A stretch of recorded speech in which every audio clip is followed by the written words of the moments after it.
The Eagles have looked good as of late, winning the games they're supposed to, and staying in close games against teams they're not supposed to.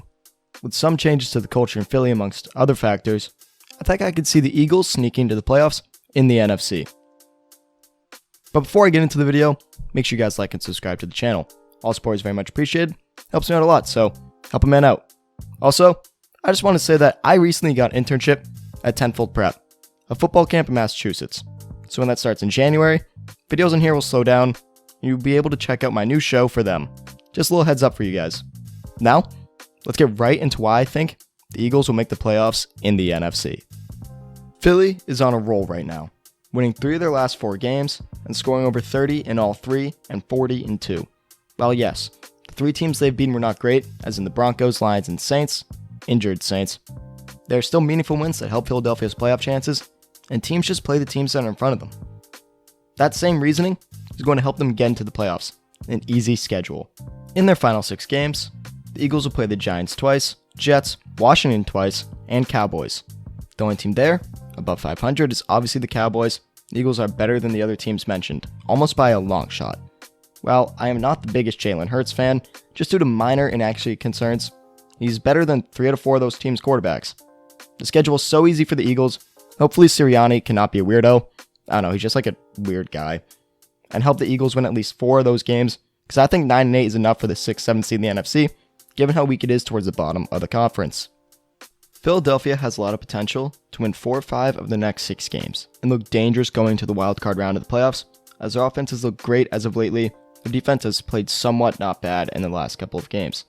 If I were a team atop the NFC, like the Packers or Cardinals, I wouldn't go into a playoff game against Jalen Hurts and the Eagles, think it is going to be basically a bye week. I'd be afraid. Not saying the Eagles will win, but they at least would put a little bit of pressure on a top team, probably only lose by 1 score. The Eagles were never really a bad team this year. They usually played well against the good competition they faced, not always, aka the Cowboys game, but the issue has always been their defense, which has now stepped up due to the likes of Darius Slay and company. They allowed 41 to the Cowboys, 42 to the Chiefs, but the offense scored 30 of its own in that game, and 33 to the Raiders. They've stayed in close games against the better teams they've played, as they lost by 6 to the Buccaneers and Tom Brady, 12 to the Chiefs, a 3-point loss to Justin Herbert and the Chargers. If I were a Philly fan, I'd obviously be upset that we lost those games, but also be optimistic, knowing my team can still stay up there with the best of the best this year.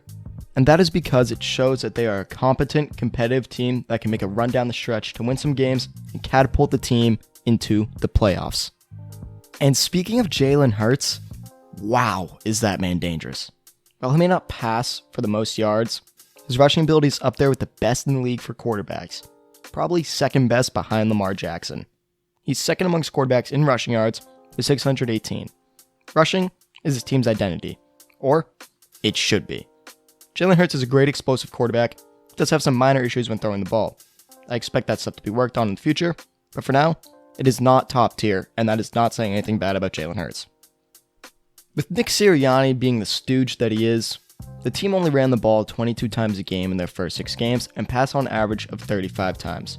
But when you have Jalen Hurts, Miles Sanders, who yes missed some time, Boston Scott, Kenneth Gainwell, and now Jordan Howard, you should be running the ball at a rate that is not bottom 5 in the league.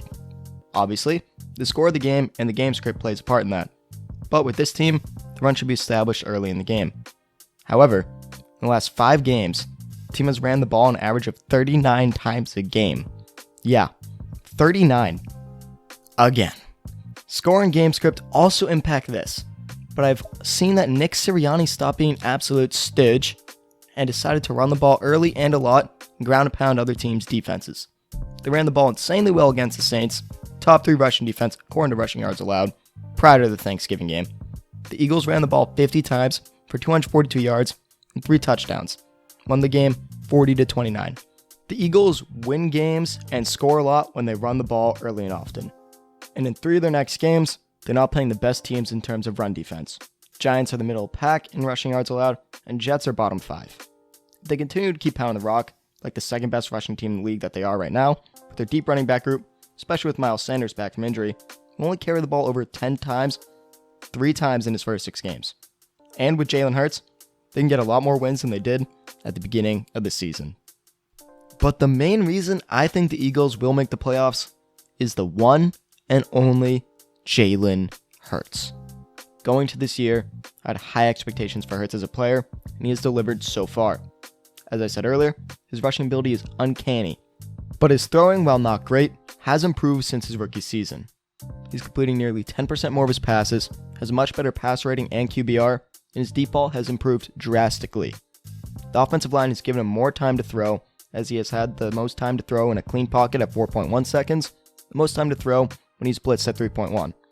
He's also a top 8 quarterback, according to his PFF grades, when blitzed. There's been so much improvement on the quarterbacking side for Jalen Hurts. We already knew how good he was as a runner, but we did not want to see him rely on that every play, which this year, with the added weapons of Alabama teammate Devonta Smith in the first round, we have seen him actually have somebody to throw to, and Smith, Goddard, and whoever else wants to be a third target, and that sure as hell is not Jalen Reagor. But wow, Jalen Reagor actually sucks. He's terrible. I thought he was going to be good, but no, absolute bust. I included him in my notoriously known, amongst people that know me, Carson Wentz video where I said he would win MVP last year. I said Jalen Reagor would be helpful, but nope, we all saw how that went. Alright, well, back to the point. There have been some big-time throws to Smith and Goddard all year long. Both have flourished with this improved quarterback play from Jalen Hurts. And that's mutualism if you ask me and my high school biology teacher. Hopefully Hurts does not fall off a cliff in these last 6 games, which will not happen, but hey, you never know, I guess. So that the second-year breakout quarterback can lead his team to the playoffs, hey, maybe mess around and win a game. Probably not, but still, it could happen. The Philadelphia Eagles have impressed me recently, if I've not made that clear enough to this point. So much so that I decided to make a whole video on them making the playoffs. But knowing me and how my takes do, Jalen Hurts is going to break his leg, Eagles will miss the playoffs by a mile. Just praying that does not happen. Please. Just please. With the easy schedule, Nick Sirianni possibly learning how to actually coach. No hate to him, I just think he's weird. And making this a running team, come on, you have Jalen Hurts and a deep running back group. Run the damn football. And Hurts improved throwing this year. The Philadelphia Eagles have a strong case to be the 6th or 7th seed over other NFC teams like the Minnesota Vikings, New Orleans Saints, San Francisco 49ers, and or the Carolina Panthers. And with all that being said, that is it for me, guys. Thank you for tuning into Fanatic Sports. If you made it this far into the video, come on now, give it a like and subscribe to the channel. It only takes about 2 seconds to do, so help a man out. Also, follow me on Instagram at FanaticSports25 and on Twitter and TikTok at Fanatic Sports. Before I go, do you think the Eagles will make the playoffs? Why or why not? Who do you think will make the 6th or 7th seed instead of them? Comment your thoughts down below.